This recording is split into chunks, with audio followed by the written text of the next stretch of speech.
He must have come, I would suppose, in late '64 or very early '65 to appear on Front Page Challenge, and that's been used on by the CBC looking back, and they had him as a mystery guest. And a friend of mine, a guy I knew at the CBC, said, I know you're Muslim, and if you'd like to, it's a big secret because nobody's supposed to know he's here, but if you come, you could have a chance to meet him. And so I said, that was great. So I went to meet him, and during this kind of practice that they do to get sound levels and so on.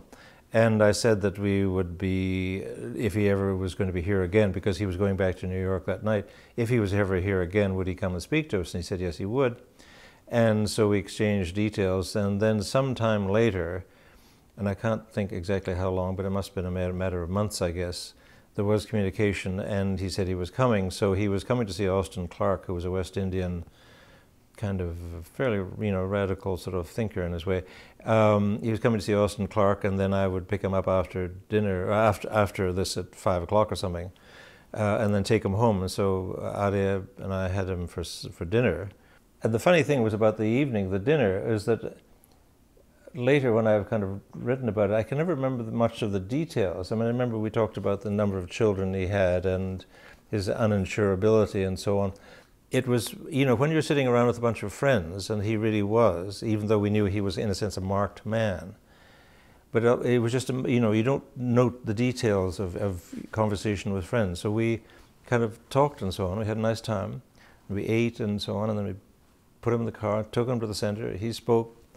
We were photographed and so on. And I had framed that little kind of paper, inscription, Arabic inscription, in one of these Coles frames, which were available then.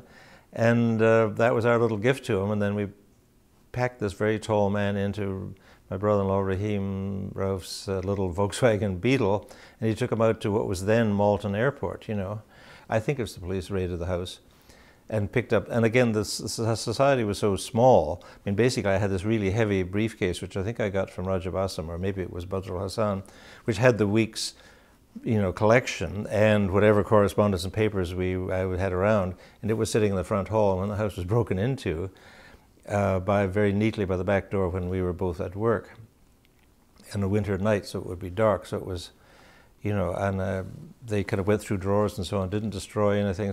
After Malcolm X left Toronto, your personal house was broken into? Yeah. So, and they say it could have been burglarized, and the policeman was very offhand about the whole thing. That's what made me a little suspicious. Well, these things happen, and, they're just looking for money and liquor. Maybe, maybe not. It was very well executed. They must have seen from the back laneway, etc. But I could be being paranoid. I mean, that's maybe just the paranoia of being a Muslim, But they didn't get the bag, which was in the front hall. That was a funny thing. When everywhere else was sitting in the front hall.